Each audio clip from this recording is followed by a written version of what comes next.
The grand chamber of the Galactic Council stretched for nearly 2 kilometers in every direction.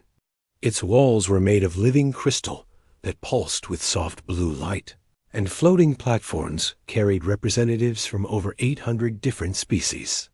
Some breathed oxygen, some breathed methane, some did not breathe at all. They had gathered here, in the heart of the Andromeda Station, to witness something that had not happened in 3,000 years. A new species was standing trial. Admiral James Cole stood at the center of the observation platform, his hands clasped behind his back. He was 64 years old, with white hair cut short and eyes that had seen too many battles. Beside him stood Ambassador Priya Sharma, Earth's first representative to the galactic community. She wore the deep blue formal robes of the United Earth Diplomatic Corps, but her expression held none of the fear that the Council expected. Behind them, in energy restraints that hummed with barely contained power, stood Captain Victor Novak. His uniform was torn and stained with blood that was not entirely his own. High Arbiter Thiessen, a towering being made of interlocking geometric shapes that shifted and reformed constantly, rose from the central dais. When it spoke, the translation matrix carried its voice to every corner of the chamber. Humans of Earth, you have been brought before this council to answer for crimes against galactic peace. Your vessel, the ESS Defiant, entered restricted space without authorization. Your crew engaged in military action against a protected species. Your captain killed 17 members of the Harvest Collective. The chamber erupted in sounds that human ears could barely process. Clicking, whistling, rumbling, the angry voices of civilizations that had ruled the stars while humanity was still learning to make fire. Admiral Cole did not flinch. He waited for the noise to die down, and then he spoke. High Arbiter, before you pass judgment, I request the right to present evidence. Thiessen's geometric form shifted into something that might have been surprise. Evidence? The facts are not in dispute. Your captain admits to the killings. He does, Cole agreed. But the council has not heard why. The chamber fell silent. In 800 years of galactic law, no species had ever challenged a council judgment in its opening moments. Protocol demanded submission first, defense later. But Admiral Cole was not following protocol. He was following strategy. Show them, he said quietly.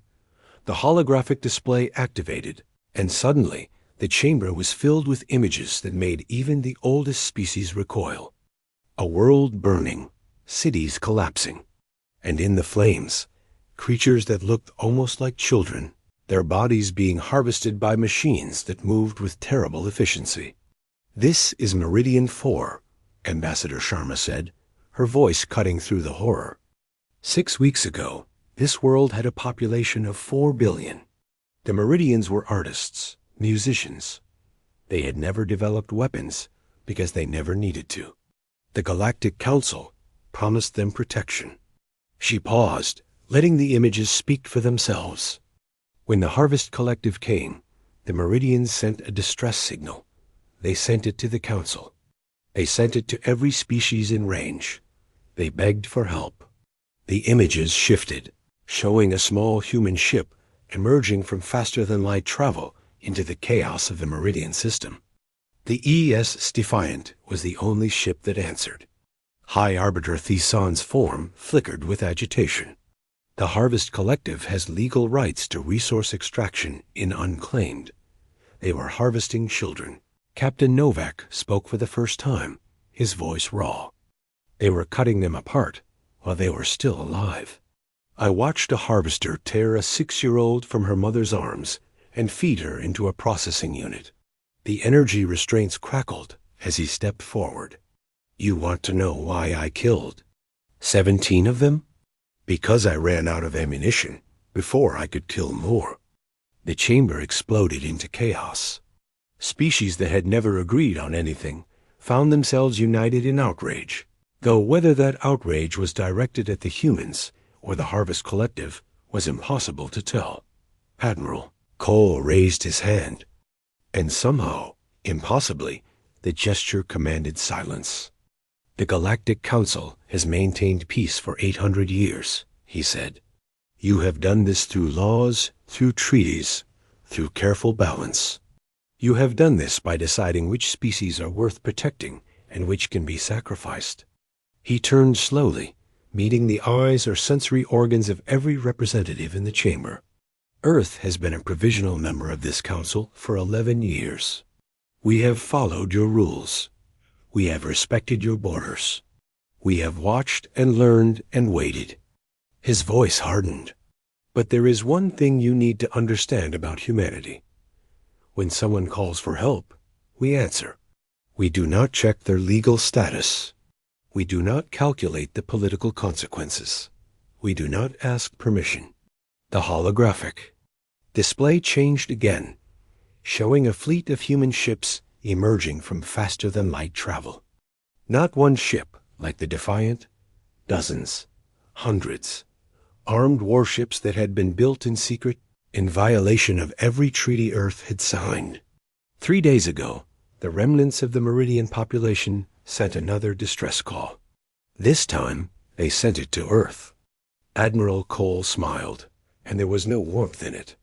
"This time, we answered with everything we have." The chamber descended into pandemonium. Representatives screamed accusations, demanded explanations, called for immediate military response. But through it all, Ambassador Sharma noticed something interesting. The Dominion representative, a massive reptilian creature named Lord Kareth, was not screaming. He was watching the humans with an expression that looked almost like respect. And the Velith delegation, the ancient species that had founded the council itself, was utterly silent. "You have violated 17 galactic treaties," High Arbiter Thiessen declared, its form shifting rapidly. "You have committed acts of war against a protected species. You have built an illegal military force. By council law, your species should be what?" Cole interrupted. "Destroyed? Contained? Added to the list of acceptable losses?" He stepped forward, and the platform security system sparked and died around him. Human engineers had been studying council technology for 11 years. They had learned a great deal. "Let me tell you what happens next, High Arbiter. You can condemn us. You can send your fleets against Earth. You can try to make an example of the species that dared to help when no one else would." He paused. "Or you can listen to what we found on Meridian 4. Because the Harvest Collective is not just harvesting the weak, Arbiter. They are building something. Something that requires organic material from sentient species. And when they finish building it, not even the Council will be able to stop them." The chamber fell silent. "We did not come here to apologize," Ambassador Sharma said. "We came here to warn you, and to offer you a choice." She held up a data crystal, and every sensor in the chamber locked onto it. "This contains everything we recovered from the Harvest Collective's command ship. Their plans, their targets, their timeline." She set the crystal on the platform before her. "You can execute us and ignore the warning. Or you can listen to the Deathworlders who answered a distress call and found something that threatens every living being in this galaxy." Admiral Cole clasped his hands behind his back again. "The choice is yours, High Arbiter, but I suggest you make it quickly. According to our intelligence, you have approximately 6 months before the Harvest Collective finishes their project." He smiled that cold smile again. "And then the screaming starts. The Council did not execute them. That much, at least, went according to plan. Ambassador Sharma sat in the diplomatic quarters assigned to the human delegation, reviewing the data streams that flowed through her neural interface. The Council had spent 3 days analyzing the information from the Harvest Collective command ship, and what they found had changed everything. The Harvest Collective was not simply harvesting species for resources. They were collecting genetic, material, neural patterns, and something the Collective called essence from sentient beings across the galaxy. All of it was being transported to a single location deep in uncharted space, a location that the Council had declared off-limits 10,000 years ago. "They are building a god," Captain Novak said. He had been released from restraints, but not from suspicion. The Council had assigned a Velith observer to monitor his every move. That is what the data says. They are building a synthetic intelligence using the combined consciousness of millions of harvested beings. Admiral Cole stood by the window, watching the endless traffic of ships around the Andromeda station. The Velith know something. Did you see their delegation during the hearing? They were not surprised. They were terrified. The Velith founded this council 800 years ago, Sharma said. Before that, they ruled most of the galaxy for nearly 30,000 years. If anyone knows what is in that restricted zone, it is them. A chime indicated a visitor at their door.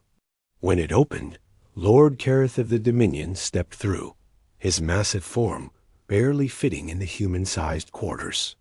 "Admiral Cole," the reptilian said. "We need to talk, privately." Cole exchanged a glance with Sharma, then nodded. "Leave us." When they were alone, Kareth settled onto the floor in a position that might have been relaxation or might have been a hunting crouch. His species had evolved as apex predators on a world eve. "More dangerous than Earth. Your species interests me," Kareth said. "In 30,000 years, the Dominion has never encountered another true Deathworld civilization. We thought we were unique.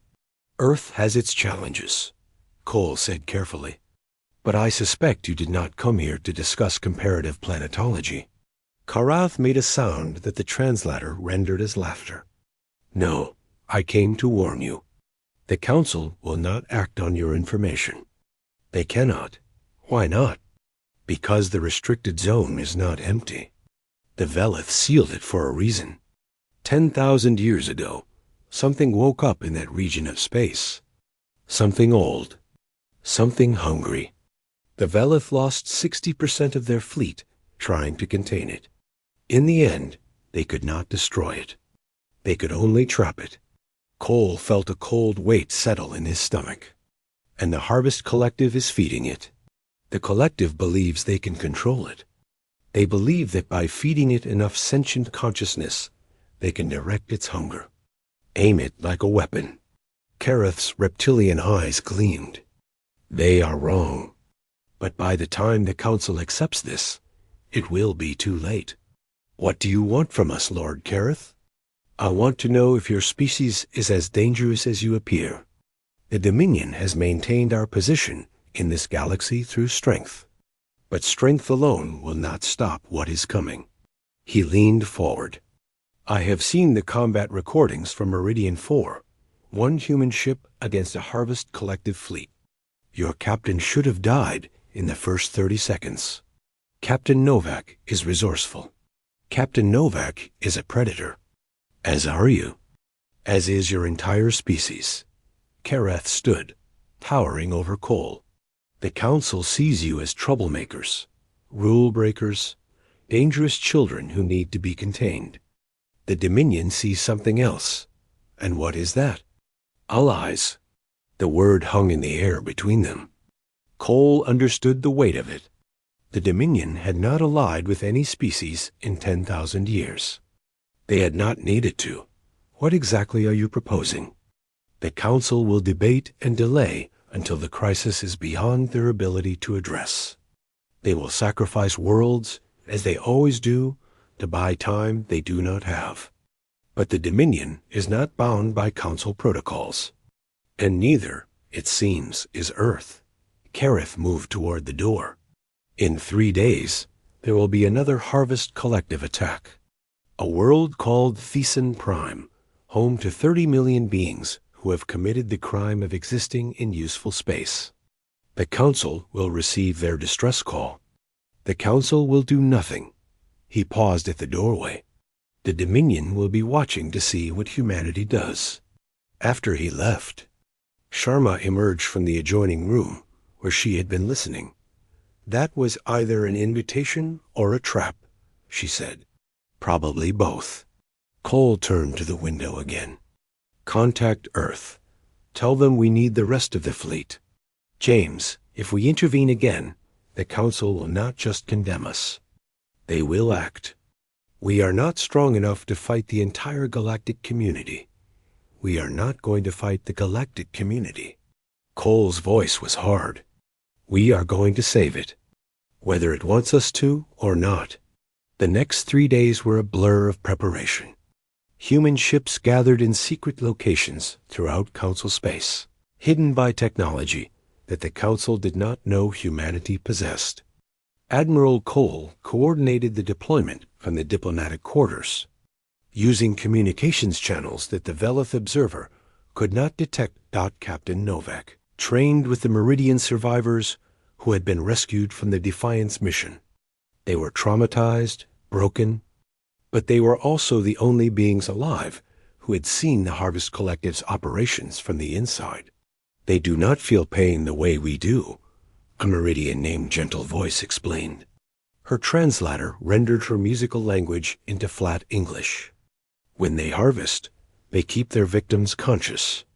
They believe the fear and suffering adds something to the essence they extract. Novak's jaw tightened. Then we will give them something to fear. Ambassador Sharma, meanwhile, worked a different angle. She met with representatives from a dozen smaller species, civilizations that had lost worlds to the Harvest Collective over the centuries. They all had the same story. They had called for help. The Council had done nothing. The Velith tell us it is necessary, a delegate from the Ninth Spiral said. His species resembled floating jellyfish, and his voice came through the translator as a whisper. They say the sacrifices maintain balance. That resistance would only make things worse. And you believe them? We believed them for 800 years. But then we saw what your captain did on Meridian 4. The jellyfish's tendrils rippled. One ship, against impossible odds, fighting for strangers who had nothing to offer in return. Sharma leaned forward. We are going to do it again. Thesan Prime, in 3 days, the Council will destroy you. Maybe, but at least we will have tried. She paused. The question is, will you help us? The delegate was silent for a long moment. Then, slowly, his tendrils extended toward her in what the translator identified as a gesture of alliance. My people have one ship left. It is old, and its weapons are outdated. But if you are going to Thesan Prime, we will go with you. One by one. The other delegates made the same gesture. By the time the distress call came from Thesan Prime, Admiral Cole had assembled a fleet of 47 ships from 12 different species. It was tiny compared to the Council's armada. It was nothing compared to the Harvest Collective's forces. But it was something new. For the first time in galactic history, the forgotten and the ignored were fighting back, and at their head, leading them into battle against an enemy that had terrorized the galaxy for millennia, were the Deathworlders from a small blue planet who had committed the unforgivable sin of answering a call for help. Admiral Cole stood on the bridge of his flagship, watching the jump coordinates lock in. All ships report ready, his tactical officer announced. Cole nodded. Then let us go save some lives. The fleet jumped, and the galaxy would never be the same. Thesan Prime was burning when the fleet arrived. Admiral Cole watched the tactical display with grim focus as human ships emerged from faster-than-light travel into chaos. The Harvest Collective had brought 30 vessels, each one a twisted amalgamation of organic and mechanical components. They moved through the system like locusts, their harvester drones descending on the planet below in swarms of thousands. Collective fleet has detected us, Captain Novak reported from the tactical station. They are breaking off 6 ships to intercept. Good, Cole said. That means they are taking us seriously. All ships execute attack pattern Delta. Novak, I want those harvesters cleared from the northern continent first. That is where the largest population centers are. The human fleet split into 3 groups, each one supported by ships from their unlikely allies. The jellyfish delegation from the 9th Spiral had brought a vessel that could generate electromagnetic disruption fields. The insectoid crystalline swarm had contributed a ship packed with biological agents, specifically designed to attack collective machinery. Together, they were still outnumbered and outgunned, but they had something the collective did not expect. They had stopped being afraid.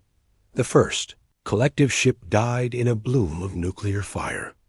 Captain Novak had modified the fleet's weapons. Based on data recovered from Meridian 4, the collective's adaptive shields could handle most energy weapons.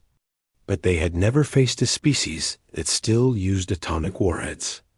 The radiation tore through their organic components, while the blast overwhelmed their mechanical systems. 1 down, Novak announced. 29 to go. On the planet below, the harvester drones continued their work. Cole could see the feeds from the surface, transmitted by the desperate inhabitants of Thesan Prime. Families running through burning streets. Children crying as machines descended from the sky. The same horror that had played out on 1,000 worlds for 10,000 years. Not today, Cole thought. Not while we are here. Ambassador Sharma, what is the status of the evacuation? Sharma's voice came through from the planet's surface, where she had insisted on coordinating rescue operations personally. We have 17 transport ships loading refugees now. The collective drones are focusing on the eastern hemisphere, so we have a window on the west. Maybe 3 hours before they circle around. You will have your 3 hours. Cole out. The battle raged for 6 hours. The human fleet lost 11 ships. The crystalline swarm lost their only vessel when a collective warship rammed it at full speed. The 9th Spiral delegation watched their ancient ship burn as 3 drones tore it apart. But the harvest collective lost more. 18 of their ships floated dead in space by the time reinforcements arrived. But the reinforcements were not what anyone expected. Dominion warships dropped out of faster-than-light travel directly into the combat zone. 12 massive vessels, each one armed with weapons that made human nuclear warheads look like firecrackers. Lord Kareth's flagship led the formation, its hull gleaming crimson in the light of Thesan Prime's dying cities. Admiral Cole, Kareth's voice boomed through the communications channel. It seems the Dominion has decided to take an interest in this conflict after all. Cole allowed himself a small smile. I thought you were just watching. We were. But watching is not nearly as satisfying as participating. The Dominion ships opened fire, and 3 collective vessels evaporated in seconds. Besides, your species has proven something today. Something the galaxy needed to see. And what is that? That the collective can be hurt. That they can be stopped. That the Council's policy of appeasement has always been a choice, not a necessity. The remaining collective ships attempted to retreat, but the combined fleet cut off their escape routes. One by one, they were destroyed. The harvesters on the planet below, cut off from their command ships, went dormant. By the time the sun rose over Thesan Prime, the battle was over, but the war was just beginning. 3 days later, the Galactic Council convened an emergency session. The chamber was packed with representatives demanding answers, demanding action, demanding to know how a coalition of minor species and Deathworlders had accomplished what the Council claimed was impossible. High Arbiter Thesan's geometric form shifted rapidly, betraying an agitation that the ancient being could not hide. This attack was unauthorized, Thesan declared. The human fleet and its allies violated Council protocol by engaging the Harvest Collective without permission. Regardless of the outcome, such actions threaten the stability of galactic civilization. Admiral Cole stepped forward. He was still in his combat uniform, still bearing the marks of battle. Behind him stood Lord Kareth, Ambassador Sharma, and representatives from every species that had participated in the defense of Thesan Prime. The stability of galactic civilization, Cole repeated. Tell me, High Arbiter, how stable was Thesan Prime before we arrived? How stable was Meridian 4? How stable have the hundreds of worlds been that the Collective has harvested while this council did nothing? The Collective serves a purpose. A Velith delegate spoke up. For the first time, one of the founding species had directly addressed the issue. They maintained the balance. Without them, species might grow too powerful. Cole interrupted. They might threaten the established order. They might challenge the Velith's 30,000-year grip on galactic affairs. The chamber fell silent. No one had ever spoken to the Velith this way. No one had dared. We know what is in the restricted zone, Sharma said. Her voice was calm, but it carried to every corner of the chamber. We know what the Velith sealed away 10,000 years ago. And we know what the Harvest Collective is trying to wake up. The Velith delegation went utterly still. The entity, Lord Gareth said. That is what your records call it. A consciousness so vast that it consumed entire civilizations before you managed to trap it. You told the galaxy it was destroyed. You lied. It was contained, the Velith delegate whispered. It was sleeping. It was safe. Until the Collective started feeding it. Captain Novak stepped forward, his voice hard. Every being they harvest, every consciousness they extract, feeds the entity, makes it stronger. And in 6 months, according to the data we recovered, it will be strong enough to break free. The chamber erupted into chaos. Species that had trusted the Council for centuries suddenly understood that their faith had been built on deception. The Velith's carefully maintained order was crumbling before their eyes. High Arbiter Thesan raised its appendages for silence. If what you say is true, the Arbiter said slowly, then the Council faces an existential threat, one that cannot be addressed through diplomacy or containment. No, Cole agreed.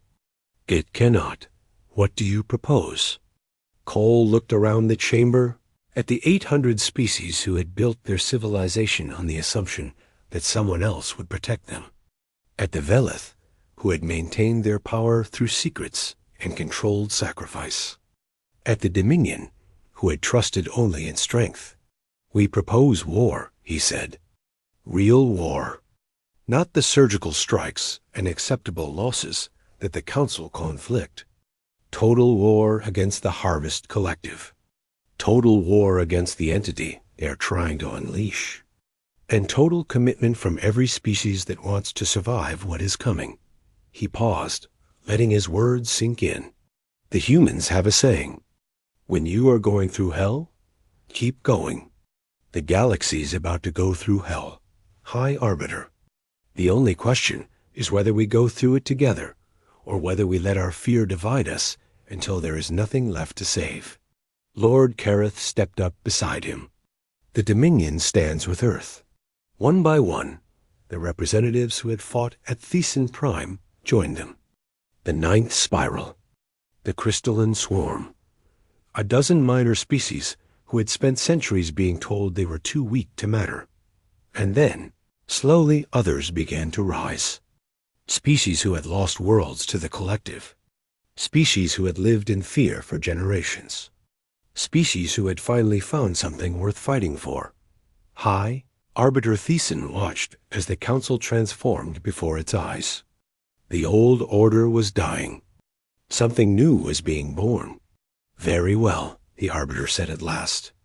Let the record show that on this day, the Galactic Council has authorized total war against the Harvest Collective.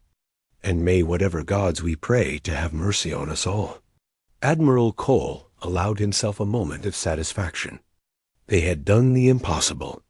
They had united a galaxy. Now they just had to save it. The war against the Harvest Collective lasted 4 months.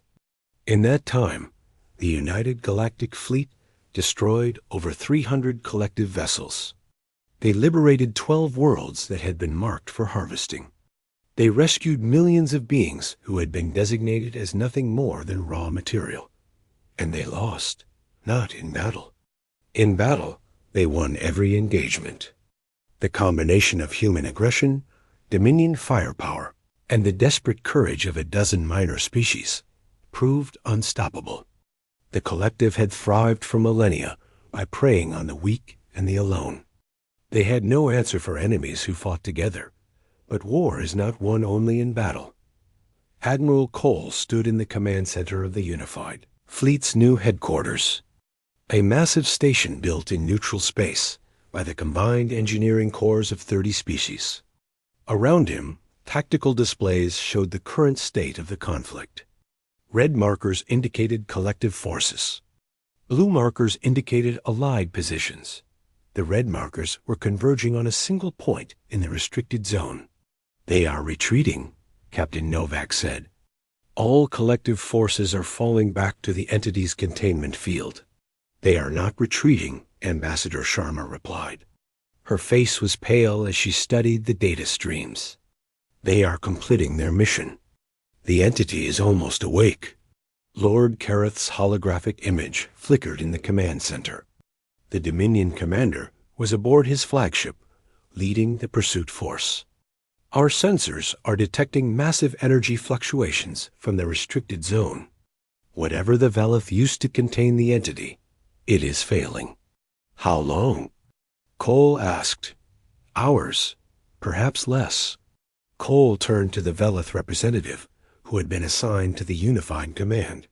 The ancient being's geometric form was dim and unstable, reflecting a despair that transcended species. "Is there any way to reinforce the containment?" Cole asked. "No. The technology we used 10,000 years ago no longer exists. We spent everything we had to create the field. When it fails, the entity will be free." The Velith's voice was barely audible. "We always knew this day would come. We simply hoped it would come after we were gone. How powerful is this thing?" The Velith was silent for a long moment.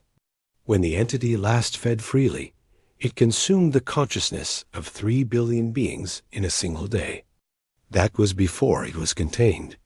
Before the collective spent 10,000 years feeding it the essence of entire civilizations. The command center fell silent. Cole looked at the faces around him, human and alien alike. He saw fear. He saw resignation.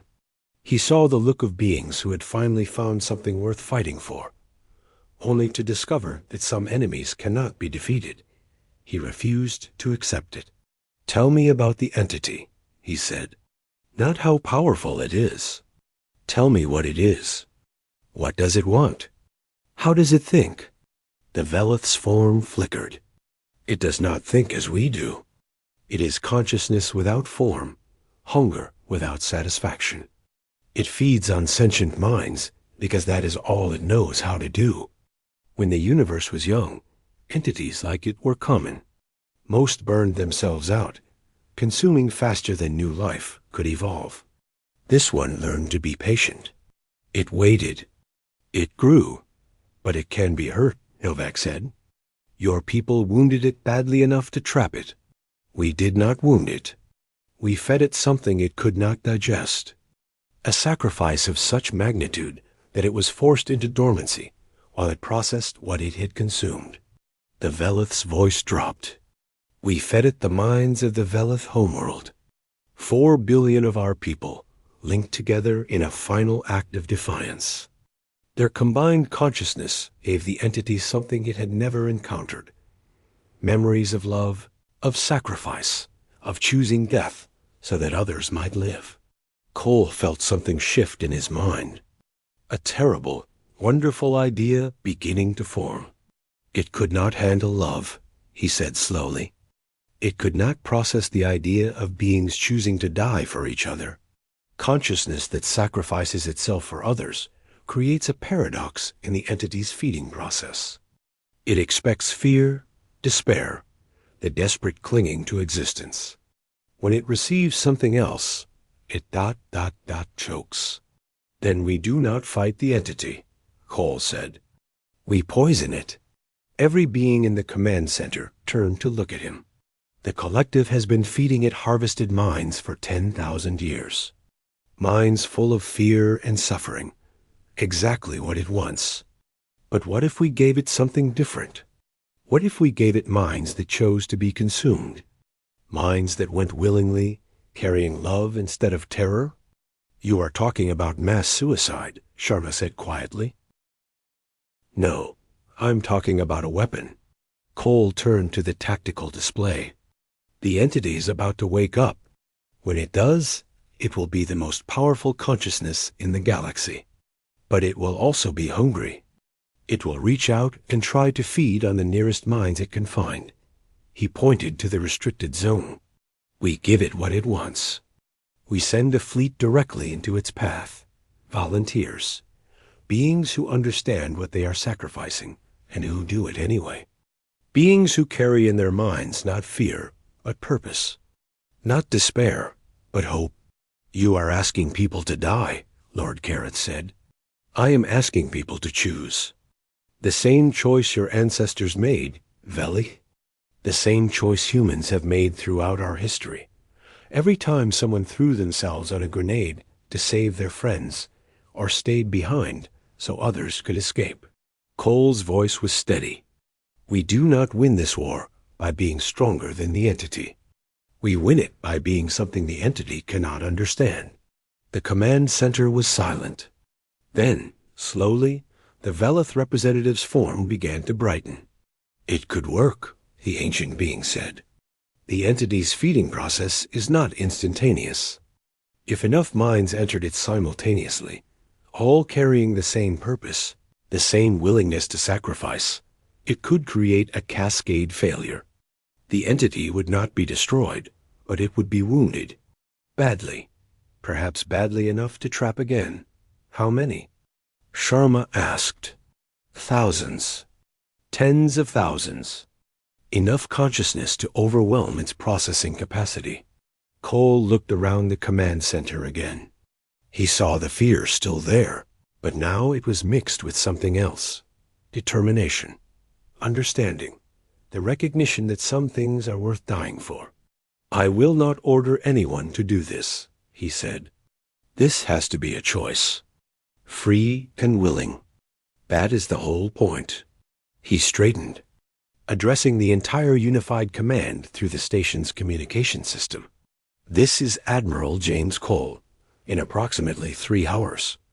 The entity will break free of its containment.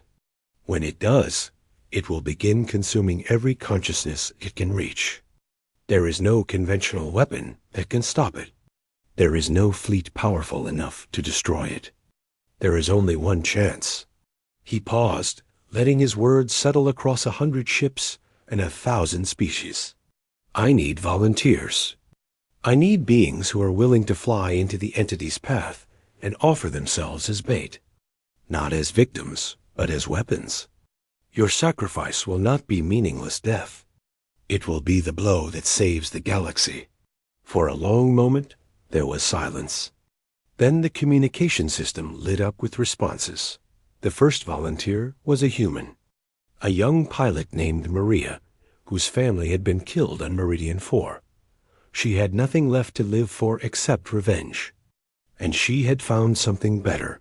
The second volunteer was a Dominion warrior, old and scarred, who had spent his entire life serving strength, and had finally found something stronger.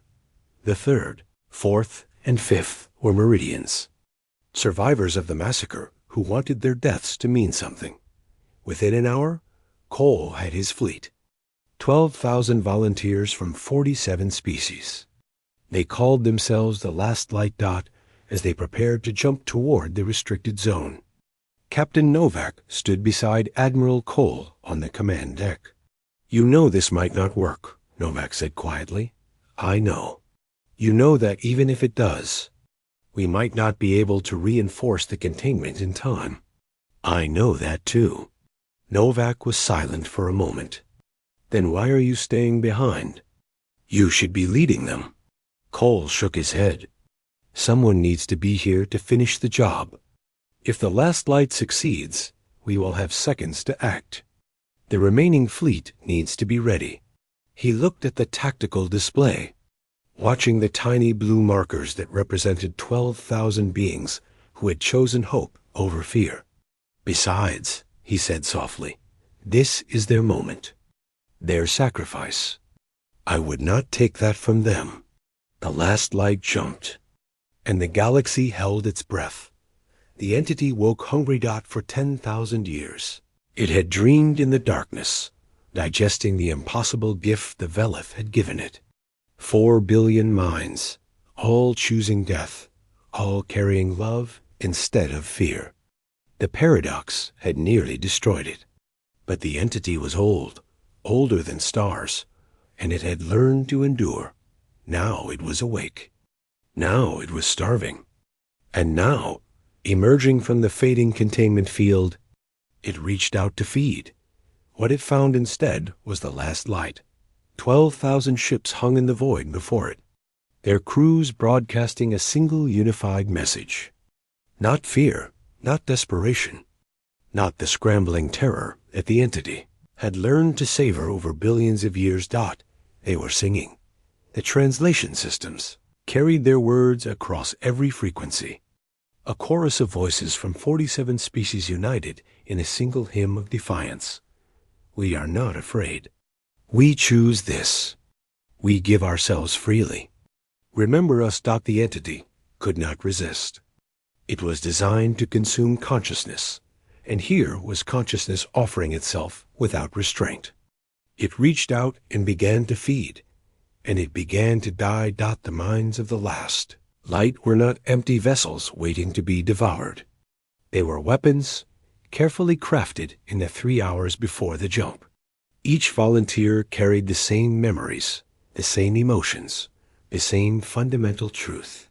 They remembered every being they had ever loved. They thought of every kindness they had received and every kindness they had given. They held in their minds the faces of those they were saving by dying. They went into the darkness, carrying light. The entity screamed. It was a sound that existed beyond sound, a psychic shockwave that rippled across the galaxy. Telepathic species fell to their knees. Even non-telepaths felt something, a moment of existential dread that passed as quickly as it came. On the unified command station, Admiral Cole watched the readings with desperate hope. The entity's energy signature is fluctuating, the Velith representative recorded. It is trying to reject what it has consumed. It is struggling. Is it working? I do not know. The last light is still being absorbed. If there are not enough of them, the display flickered. And then, impossibly, the entity's massive energy signature began to contract. It is working, Sharma whispered. Oh God, it is working. The entity convulsed, its vast consciousness trying to process the impossible gift it had received. Love, sacrifice, the willing surrender of 12,000 beings who had chosen to die so that others might live. It was everything the entity could not understand, could not digest, could not survive. But the entity was old, and it was learning. New readings, Lord Careth reported, his voice tight with alarm. The entity is not dying. It is adapting, trying to isolate the poisoned consciousness and expel it. Cole's blood ran cold. How long? Minutes. If it succeeds, it will be weakened, but still active. And very, very angry. Cole made his decision in an instant. All ships, prepare to jump. We hit the entity while it is distracted. Everything we have, every weapon, every last shot. The unified fleet had been waiting for this moment. 400 ships from every major power in the galaxy, armed with weapons that had been developed in secret over the 4 months of war. The Dominion had contributed gravity bombs capable of crushing stars. The Velith had unlocked technologies they had hidden for millennia. And humanity had brought something special. Nuclear warheads, modified with a unique payload, designed by human scientists working with Meridian telepaths. Each bomb carried a psychic resonance chamber that would amplify and broadcast the emotions of the last light directly into whatever remained of the entity. Jump coordinates locked. Captain Novak announced from his position aboard the lead attack ship. He had insisted on leading the assault personally. Fleet ready. Cole opened the communication channel one last time. This is Admiral Cole. The last light has given us our chance. Now we finish the job. For Meridian. For Thesan Prime. For every world that ever sent a distress call and never received an answer. He paused. Make this count. The fleet jumped dot. They emerged into hell.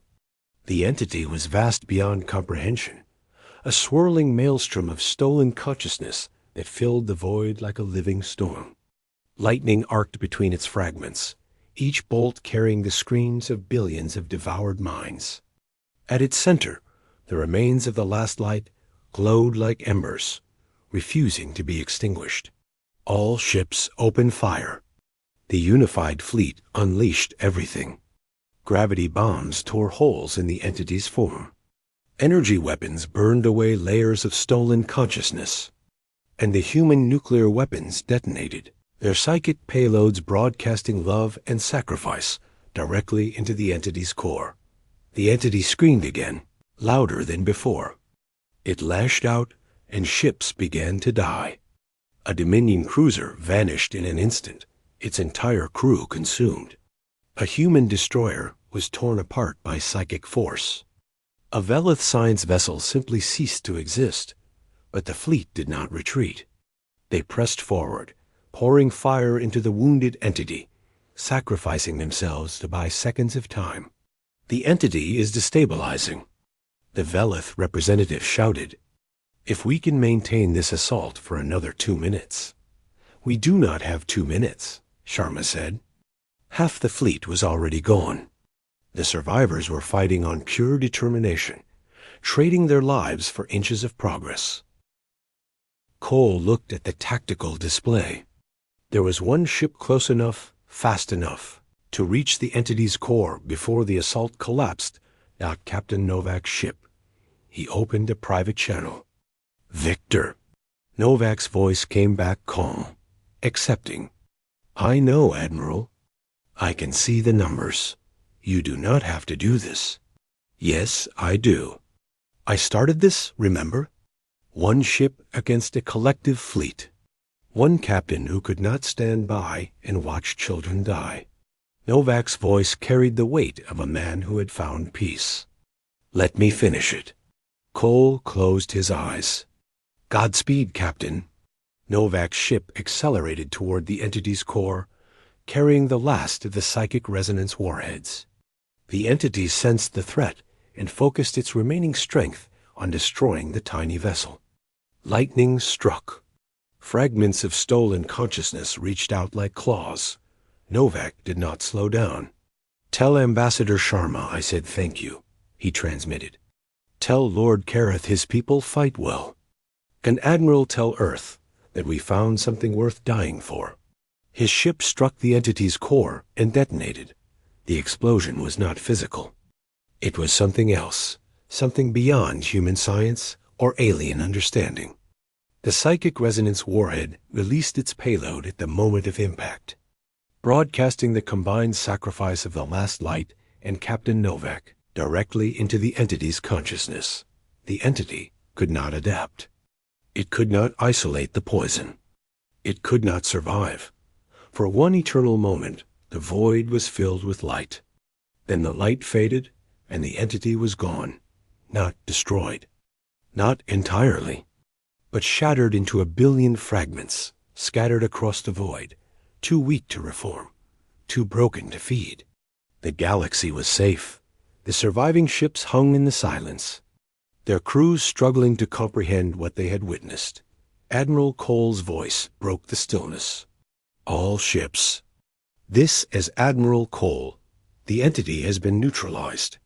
The war is over." He paused, his voice heavy. "Begin recovery operations. Find our people. Bring them home." 2 weeks later, The Galactic Council convened one final time. The chamber was half empty. So many species had lost representatives in the battle. So many worlds were still mourning their dead. But those who remained gathered to witness the beginning of something new. Admiral Cole stood before the assembly, no longer a defendant, but a hero. Beside him stood Ambassador Sharma, Lord Kareth, and representatives from every species that had fought in the last light. High Arbiter Thiessen addressed the chamber. Today we recognize the sacrifice of those who gave their lives to save us all. The last light. Captain Victor Novak. The 12,000 beings who chose hope over fear and love over surrender. The Arbiter's form glowed with something that might have been reverence. Today, we also recognize the species that led this fight. The humans of Earth. Cole shook his head. We did not lead. We just answered a distress call. That is all we ever did. And that is why you will lead what comes next. The Arbiter gestured, and a new emblem appeared above the chamber. A circle of stars surrounding a single point of light. The Council is reforming. The old ways are gone. In their place, we establish the Compact of Light, a new alliance, built not on fear and sacrifice, but on the principle that started this war. The Arbiter turned to face Cole directly. When someone calls for help, we answer. All of us, together. Cole looked at Ambassador Sharma. She was smiling through her tears. On behalf of Earth, he said, we accept. The chamber erupted in applause. A cacophony of sounds from hundreds of species united in something that had never existed before Hope later. As the diplomatic ceremonies ended and the delegates dispersed, Cole stood alone at a viewport, looking out at the stars. So many had died to reach this moment. So many would never see what their sacrifice had built. Sharma joined him, standing in comfortable silence. Do you think it will last? She asked finally. The Compact? The Alliance? Cole considered the question. I do not know. Humans have been building alliances and breaking them for all of our history. I imagine the galaxy will be the same. Then what did we really accomplish? Cole pointed at the stars. We proved something.